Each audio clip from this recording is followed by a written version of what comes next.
The rising cost of living, economic uncertainty, security concerns, the climate crisis, agriculture challenges. The world is facing unprecedented challenges, and Europe is no exception. These are realities we can't ignore. When we're beginning to work in this file in October 2024, the reality that we have in the world is completely different that we have today. Eurobarometer surveys show that Europeans rely on the EU to tackle those challenges. That's why the EU invests its long-term budget in projects that EU countries can't carry out alone or as efficiently. There are some things which, at European level, you can do better. The current 7-year budget runs until 2027, and the EU is working on the priorities and scope for the next one. Members of the European Parliament, directly elected by Europeans, want the EU to invest in what matters. But what are their main priorities, and how does it all work? To learn more, I met with the rapporteurs on the file, the two MEPs leading the process in the Parliament. Let's dive in. Mrs. Carla Tavares, Mr. Siegfried Mureşan, thanks so much for joining us here today. You have been working on this proposal for the EU's long-term budget together with other members of the European Parliament from all the different political groups and all the different geographies, the countries of Europe. The multi-annual financial framework, it's really a mouthful, but what it is the long-term budget for the EU. What is the MFF, and how is it important for an EU citizen's life? The MFF is a budget to help the 27 member states to fight with challenges that we have in our 27 countries. We want decisions to be made as close as possible to the people. But there are some things which, at European level, you can do better. So doing big cross-border projects, international projects, highways that cross from one country to another, energy infrastructure projects can be done better at European level. And this is why we have budgets for member states, but the European Union also has a budget. This is about 1% of the GDP of the 27 member states of the European Union. And we always plan it in advance over 7-year periods. And we call this the so-called multi-annual financial framework. So the long-term budget of the Union. Europe can help. It needs tools to help. The budget is an essential tool. Do you think it's enough, that 1% of EU GDP? We have to be honest to each other. We cannot do more with the same amounts or with less.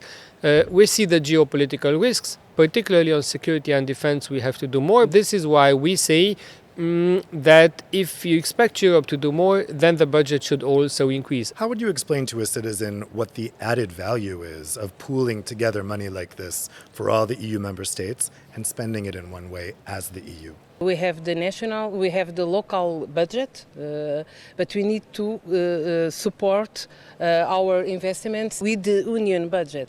It's very important for us. It's not possible to do the big things if we don't have the support from the union. What is your job as a rapporteur, specifically on this file for the MFF? Our role is to draft legislation, draft the position of the Parliament, then open that up for debate here in the European Parliament, to listen to them, to see what they expect. We made a proposal, we listened to members, we listened to specialized committees. They tabled about 2,000 amendments, ideas which they had. Our goal was to centralize that into a final position of the Parliament. So we had to negotiate, we had to make compromises, and we were the ones leading the establishment of the Parliament's position. That was voted by a clear majority in the Parliament. And now, with this mandate given to us, with this position of the Parliament, we need to represent the Parliament in the upcoming negotiations with the governments of the member states of the European Union or with the European Commission. You mentioned that the Parliament has now adopted a resolution authorizing you to go forward here. How important is that resolution in this whole process? It's the voice of the Parliament, and the members of the European Parliament are the only directly elected representatives at European level. It's the mandate given to us to represent the Parliament in the discussions with the other institutions. Whenever public money is spent, there needs to be democratic control and accountability. And that can only take place here in the European Parliament. This is why the Parliament has opinions, it has priorities on the budget, and then it's the Parliament who decides the budget as a so-called budgetary authority. And then the Parliament needs to look into how the budget is being implemented. People are worried about economic uncertainty. It feels like the world is more insecure and that things are changing dramatically in recent years, particularly in recent months. So I asked the MEPs how the EU should act and what will be the role of the next long-term budget. Let's see what they said. When we're beginning to work in this file in October 2024, the reality that we have in the world is completely different that we have today. We have Trump, we have a lot of challenges. We have the green transition and digital transition, the employment, the quality of the employment, a lot of challenges in this next MFF. From your perspective, what do you think should be prioritized in this MFF? Security, defense, and making the economy strong. In addition to that, competitiveness. Make sure that our economy stays globally competitive. That means invest in research, innovation, digitization, transition to green energy. The budget of the European Union has two traditional priorities: agriculture and the so-called cohesion policy, which is the main investment policy. It's the instrument that we use to build the schools, build the hospitals, build the highways, modernize the railways. If we spend on agriculture, it's an essential contribution to food security, and that is a part of national security nowadays. What are you personally most concerned about when it comes to the budget? And what are you personally most hopeful about in terms of what the budget can accomplish? I expect us to learn from the mistakes of the past. In the past, budgets were rigid. We want to make it more flexible. 7 years is a long period of time. If you decide on every penny in the beginning, if there is any unexpected development, you have no more money at hand to use for the new needs. Then we also need simplification. We will push a lot to make sure that it will be easier, faster, simpler to access EU funds, particularly for small beneficiaries, a mayor of a small city, a farmer, a young entrepreneur. Make rules easier there. Young people all over the EU say that tackling rising prices should be the EU's top priority. But can the EU budget help? Let's see what our MEPs say. What I think the next MFF can do is, particularly in these areas, quality employment, housing, it's a concern. I don't know if in the end of the day in MFF it's possible to do a lot in housing, but we need to discuss this, and I think it's opened the door when we put housing in the MFF, because you need to have solutions, and all the most part of 27 member states have a lot of challenge in this moment. It's impossible for young people to go out of the mother and father house, and we need to discuss these things. The EU tasked Mario Draghi, the former head of the European Central Bank, with coming up with ways to make Europe more competitive. He said that the EU should invest an additional 800 billion euros per year. So, should the EU follow his recommendation?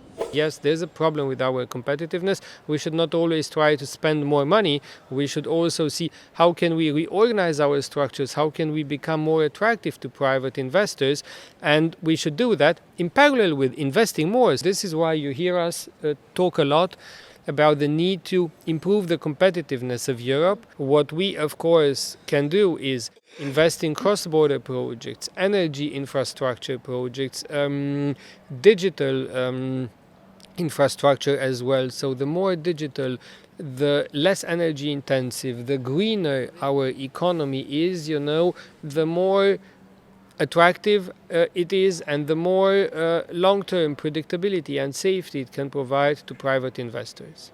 The latest Eurobarometer survey says that 66% of Europeans want the EU to play a greater role in protecting them from crises and security risks. But what can the EU budget do about it? We need to invest together.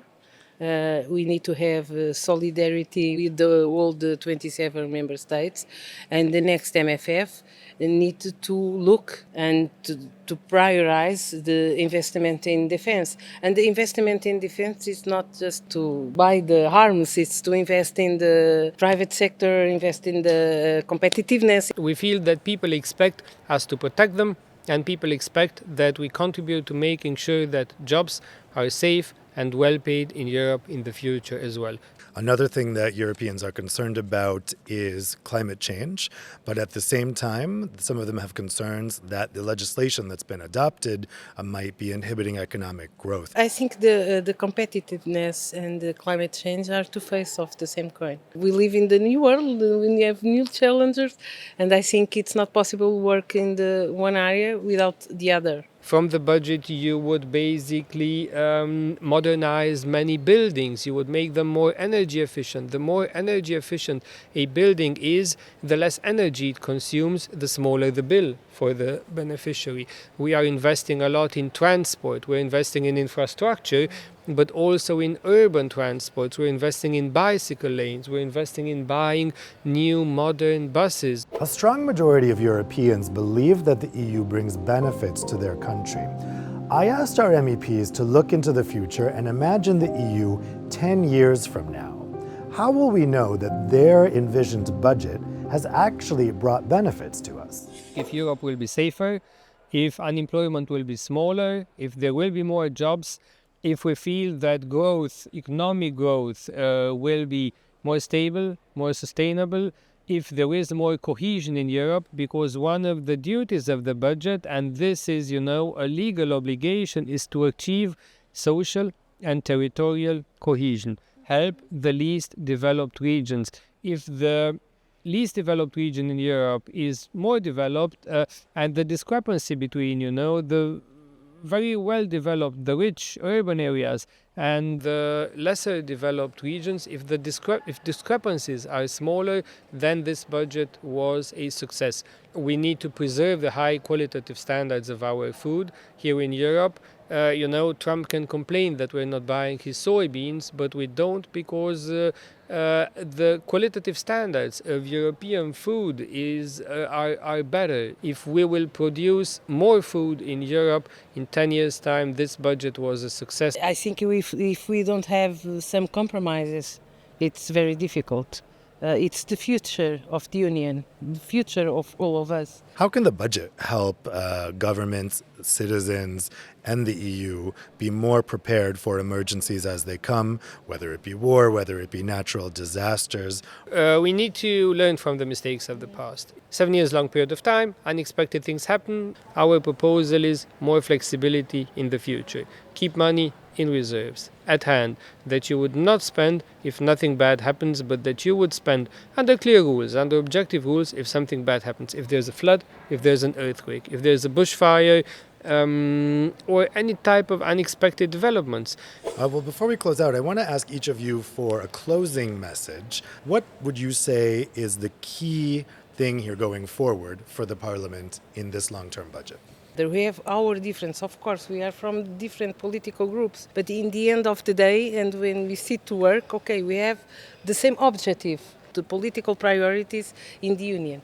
I think it will be our duty to come into all of the countries of the Union, to listen, to understand what the priorities are, and to build a budget that meets the expectations of people, and to put our money where our mouth is. Well, before I let you go, I want to do a very quick exercise here. I'm just going to say a sentence, and you're going to finish the sentence. It'll only take about 2 minutes. Just one sentence. No. Okay. Our three main aims for the EU budget are? To have a budget that is flexible, that is simple, and that is sufficient.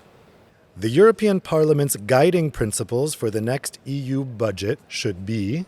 Guiding principles: defense, competitiveness, cohesion, flexibility, capability. In one sentence, what's the point of an EU common budget? There are some things that we can do better at European level, and it's the same in a family, you know, budget matters. It's the same in a company, it's the same in a city at national level. So the budget is there to transpose into reality what you want to do. Well, I want to thank you both so much again. I know you're very busy working on the MFF, so we really appreciate you taking the time and helping people out there understand what the MFF is. So thank you very much for your time. Thank you. Thank so you. much. Pleasure. Thank you. The world is changing fast, and the EU faces many challenges.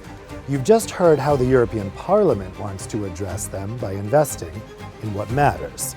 The world might not slow down, but together we can shape where we're going. What do you think? What should the EU invest in? Let us know in the comments and subscribe for more.